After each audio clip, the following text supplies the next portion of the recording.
Hola, ¿cómo están?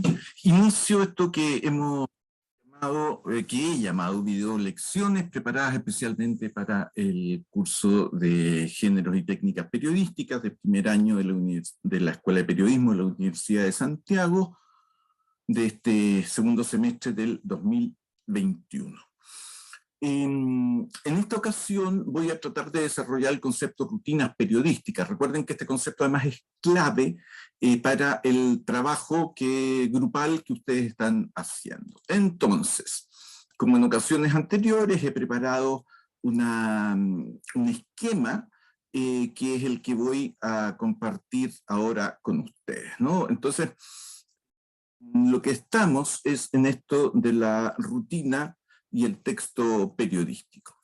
Parto por lo siguiente, ¿qué se puede entender por rutina periodística? Y por esto voy a señalarlo como el modo habituado que las y los periodistas empleamos para producir textos periodísticos. La pregunta es, ¿qué es lo que hacemos para poder escribir lo que cotidianamente llamamos una noticia y que en el curso he venido llamando textos periodísticos? Entonces, esto ya nos propone una cuestión interesante. Habitualmente, las personas que entran a estudiar periodismo se sienten atraídas porque el periodismo parece que es un trabajo muy libre, muy novedoso, muy poco rutinario. Todos los días hacemos algo distinto. Sin embargo, en la medida en que empezamos a trabajar, nos damos cuenta que sí existe una rutina periodística y que esta rutina periodística es clave para tener en el tiempo requerido, por ejemplo en televisión, entre las 9 de la mañana y la 1 de la tarde, cuando empieza el noticiero de mediodía, tener en ese tiempo ya producido un texto periodístico. Y desde esta perspectiva se puede transformar también en un trabajo bastante rutinario. Les sugiero o les voy a proponer una suerte de inversión para poder entender el concepto de rutina periodística. Nosotros estamos acostumbrados a pensar que el texto periodístico es lo último que hace el periodista en su jornada laboral. Es decir, una vez que escribe el texto periodístico, terminó su jornada y se va, y por lo tanto ubicamos el texto periodístico al final de la jornada laboral. Les propongo entender que la elaboración del texto periodístico no está al final, sino que está al principio de la jornada laboral. Esto no significa que partamos escribiendo, sino que significa que todo el trabajo que realizamos está marcado por lo que vamos a llamar texto periodístico. En este sentido, el texto periodístico opera como un verdadero formulario que hay que llenar diariamente. Y para poder llenar diariamente vamos a necesitar antecedentes. Disculpen, aquí se cometió un error y se me fue. Vamos a necesitar antecedentes que nos lo va a proporcionar la fuente, pero también recursos tecnológicos. Si trabajo para televisión, necesito imágenes en movimiento para poder construir el texto periodístico informativo. Entonces, ¿por qué ubico el texto periodístico al principio? Porque cuando parto mi jornada laboral, yo sé que si trabajo en radio, tengo que llenar con mi información 2 minutos 30 segundos. Y por lo tanto, para producir un texto periodístico que dure 2 minutos 30 segundos, necesito, por ejemplo, 3 cuñas. Entonces, necesito entrevistar a 2 o 3 personas y extraer de esas entrevistas las partes que me parezcan más relevantes, y a eso, como hemos dicho en otra oportunidad, lo vamos a llamar cuña. Por lo tanto, el texto periodístico no está al final, sino que está al inicio de la jornada laboral. Entonces, la rutina periodística se comienza a comprender y a valorar en la universidad, pero se termina de adquirir en las salas de redacción. ¿Qué es lo que pasa en la sala de redacción? El nuevo periodista se reúne allí con antiguos periodistas que ya conocen perfectamente la rutina periodística. Y por lo tanto, estos antiguos periodistas lo que hacen es introducir al recién llegado a la rutina periodística. En tanto, le muestran el modo legitimado de realizar el trabajo que permite elaborar textos periodísticos.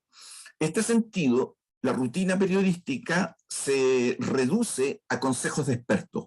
No hay detrás de la rutina periodística algo conceptual. No es posible explicar conceptualmente por qué una noticia en televisión debe durar 2 minutos o 2 minutos 30. Es una cuestión que tiene que ver con el sentido común que se ha instalado en los medios y por lo tanto el que sea más experto es que está en mejores condiciones de explicar, de introducir a esta rutina periodística. Insisto que la rutina periodística está orientada a la producción de textos que sean vistos como periodísticos, es decir, informativos, actuales, impecables en el uso del castellano formal, sin ninguna falta de ortografía, coherentes con la línea editorial del medio, que el concepto de noticia sea el mismo que posee el medio, y una cuestión que es relevante es que sean entregados antes de la hora de cierre, porque si son entregados después de la hora de cierre, es un texto que ya no sirve. En este sentido, la rutina periodística es una estructura estructurada estructurante. ¿Qué significa una estructura? Que ya está determinada, tiene unos ciertos marcos, hay unos ciertos límites que no se pueden sobrepasar, hay que moverse dentro de ellos, está estructurado. Hay una estructura. ¿Qué significa que sea estructurada? Que permite ser reconocida en tanto se limita con otras prácticas profesionales. No es lo mismo como investigamos los periodistas a como investigan, por ejemplo, los historiadores. Aunque nosotros trabajemos con la historia del presente. Y finalmente estructurante, es decir, tiene la capacidad de estructurar las actividades profesionales de las personas que se suman al trabajo periodístico. Y por lo mismo, la rutina periodística debe ser internalizada por los y las periodistas si es que estos quieren ser reconocidos por el resto de los integrantes de la profesión como periodistas. Y esta rutina está orientada a la producción de un texto periodístico informativo, es decir, lo que en Chile llamamos noticia. Sin la rutina tendríamos mucho más problemas para producir noticias y además en el lapso acotado de tiempo del cual disponemos para trabajar antes de que llegue la hora de cierre. La rutina periodística, pero esto ya lo había planteado. ¿Y qué me pasó? Para entender la rutina y el texto periodístico es clave entender, ver su relación con la comprensión de noticia. Voy a presentar dos polos en el modo de comprender noticia. Uno, la noticia como reproducción del hecho, y esto está marcado fundamentalmente por la objetividad. Es decir, que cuando yo escribo el texto informativo, estoy contando exactamente lo que pasó, estoy reproduciendo el hecho. Y lo segundo, en el otro polo, es entender que la noticia periodística es un relato, no es la reproducción del hecho, es un relato elaborado por una institución, ahí no dice institución, pero ustedes por favor lean institución, legitimada, ahí tampoco dice legitimada, por favor lean legitimada, un relato elaborado por una institución legitimada para ello, para producir estos relatos, que hace una representación social de acontecimientos, no reproduce, sino que entrega una representación social, es decir, emplea ciertas categorías que a la audiencia le permiten entender el fenómeno. No usa el lenguaje como referencia pura a la realidad, sino como una suerte de referencia a la intersubjetividad, a las formas que tenemos de significar, que son compartidas en una cierta sociedad. Si entendemos que la noticia es la reproducción del hecho, el indicador de calidad del periodismo tiene que ver con la verdad. ¿Cuándo un periodismo sería de calidad? Cuando trabaja con la verdad. Pero si entendemos que la noticia es un relato elaborado que hace una representación social de acontecimiento, el indicador de calidad es otro. ¿Cuál es el modo de relato, de construcción de relato, que el periodismo emplea?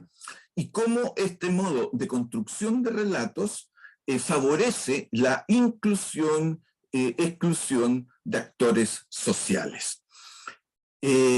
Hace poco apareció Castro como una gran noticia nacional. ¿Y por qué aparece Castro? Porque hay un gran incendio. La pregunta es qué otras cosas tendrían que pasar en Castro para que este modo de relato periodístico característico de la práctica predominante del periodismo en Chile considerara que en Castro ha ocurrido una noticia. Este indicador de calidad, cómo construimos los relatos en el periodismo, se puede vincular con los reconocimientos identitarios que están presentes en los textos periodísticos elaborados por nuestros colegas. En lo personal, yo aprecio 4 tipos de reconocimientos identitarios. 1, sujeto de la acción. Es decir, las periodistas entrevistan a la fuente porque es una persona que participa de la acción y como tal quiero conocer su versión. Por ejemplo, ¿qué tal avanza la Asamblea Constituyente? Bueno, le pregunto a las personas que trabajan, que fueron electas para la Asamblea Constituyente, estos asambleístas, sea su presidenta, sea un integrante, sea quien sea, ¿cómo avanza? ¿Por qué lo transformo en fuente o por qué la transformo en fuente? Porque entiendo que es un sujeto de la acción. Sujeto de la opinión. Los periodistas acuden a una fuente porque entienden que esa fuente tiene una opinión relevante sobre lo que está ocurriendo. En estos días, por ejemplo, los académicos de economía son consultados para conocer su opinión sobre la dimensión económica de los programas de los candidatos presidenciales que pasaron a segunda vuelta. Entonces, ¿por qué yo lo transformo en fuente? Porque tu opinión es relevante. No se trata de que sea una persona que participa en la acción, sino que tiene una opinión relevante que es digna de conocer, de ser hecha pública y que no permanezca solo en lo privado. Sujeto de la experiencia. Es una persona que vivió la experiencia sobre la cual está tratando el relato periodístico y por lo tanto puede hablar de ello. Por ejemplo, vamos a hablar del alza de las ISAPRES, entonces averiguo, busco personas que hayan sufrido por el alza de las ISAPRES y las entrevisto para que me cuenten por qué han tenido problemas con las ISAPRES. Y son personas que no hablan más allá de la experiencia, es decir, si no hubieran tenido experiencia sobre el tema no tendrían nada que contar. Y finalmente, objeto del discurso. Son aquellas identidades que aparecen únicamente en el discurso periodístico cuando alguna otra, el sujeto de la acción, el de la opinión, el de la experiencia, hace referencia a ella. En este minuto, la identidad que aparece en los textos informativos de la práctica predominante del periodismo en Chile como objeto del discurso son los delincuentes. La identidad delincuente es una identidad que aparece solo porque hay quienes hablan de ella, pero no tiene, en ese sentido, voz propia. Entonces, si queremos contar con una práctica periodística otra, requerimos también una rutina periodística otra. ¿Por qué necesitaríamos una práctica periodística otra?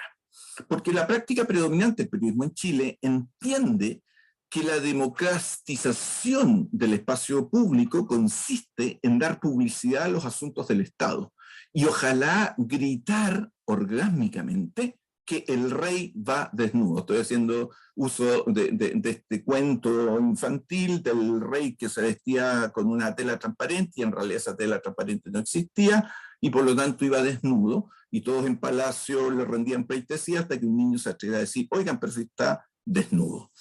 ¿Ok? Como ocurrió con el caso Watergate, el Washington Post y la administración de Nixon en Estados Unidos que obliga a Nixon a renunciar a la presidencia. Entonces, esta comprensión de democratización de espacio público tiene un problema, o tiene una debilidad, que ubica a la ciudadanía como espectadora de los verdaderos actores públicos, los que están en el Estado, y al periodismo como una suerte de broker, de intermediario indispensable entre esta ciudadanía espectadora y este Estado que tiene el monopolio de la acción pública. Entonces, salir de esto, desde mi perspectiva, entre otras cuestiones, lo que nos ha hecho dudar de la institucionalidad vigente en el país y por lo tanto pedir otra constitución. Salir de esto implica salir también de esta concepción de democratización de espacio público y adquirir como concepción que democratizar el espacio público significa contribuir a que ciertas voces que son únicamente que tienen únicamente un carácter privado, voces privadas, puedan adquirir voz pública. No se trata de dar voz a los que no tienen voz, porque todos tenemos voz, incluso los mudos gracias al lenguaje de señas. Se trata de que quienes tienen únicamente voz privada hablen, adquieran voz pública, porque si los que tienen voz privada mantienen voz privada, quienes van a hablar por ellos son otros actores del Estado, son otros actores de la sociedad, no van a hablar por sí mismos. Y al yo no poder usar mi propia habla, tampoco voy a poder explicar cuál es mi situación de carencia que yo quiero que sea considerada como un tema público. Entonces, como el texto periodístico se ubica al inicio y no al final de la jornada de producción, de elaboración de textos periodísticos, el texto periodístico opera como decisivo, es clave para que los periodistas decidamos quién es incluido en el espacio público y qué tipo de reconocimiento se le da, objeto del discurso, objeto de la acción, objeto de la experiencia, sujeto de la acción, sujeto de la opinión, sujeto de la experiencia, objeto del discurso, qué reconocimiento se le da. Y quienes quedan excluidos del espacio público. ¿Ok? Esto únicamente debido a la forma que tenemos de construir los relatos periodísticos, a la estrategia escritural que los periodistas empleamos. Una cuestión que yo creo que resulta útil para entender esto es pensar si los textos periodísticos, digámoslo coloquialmente, las noticias son medio o fin en sí mismo. ¿Qué significa que sean fin en sí mismo? Significa que el consumo de noticias, es decir, ver los noticieros, leer los diarios, escuchar la radio, informarse a través de Internet, es suficiente y necesario para ejercer la participación ciudadana.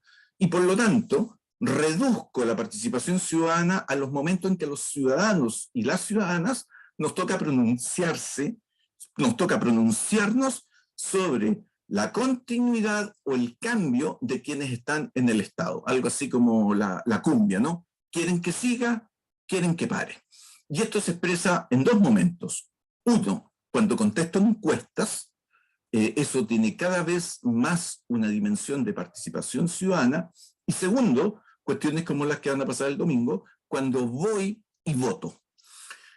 Mi ejercicio ciudadano se limita a contestar encuestas y votar. Y para contestar encuestas y votar necesito la información que proporcionan los periodistas. Entonces, en ese sentido, la información de los periodistas es fin en sí mismo. ¿Qué significaría que sea medio? Significa que los textos periodísticos son un recurso para poder participar legítimamente en la construcción de lo público. Es decir, los textos periodísticos, ¿qué es lo que nos enseñan? ¿Qué es lo que hay que hacer para poder ser incorporado como un actor legítimamente público? Entonces, entenderlo como medio significa, por lo tanto, hacerse la pregunta de cómo el periodismo se las arregla para que quienes únicamente tienen voz privada adquieran voz pública. Y aquí la legitimidad en el modo de hablar, de representar la situación o la situación de una determinada identidad es clave. Desde mi perspectiva, mucho más que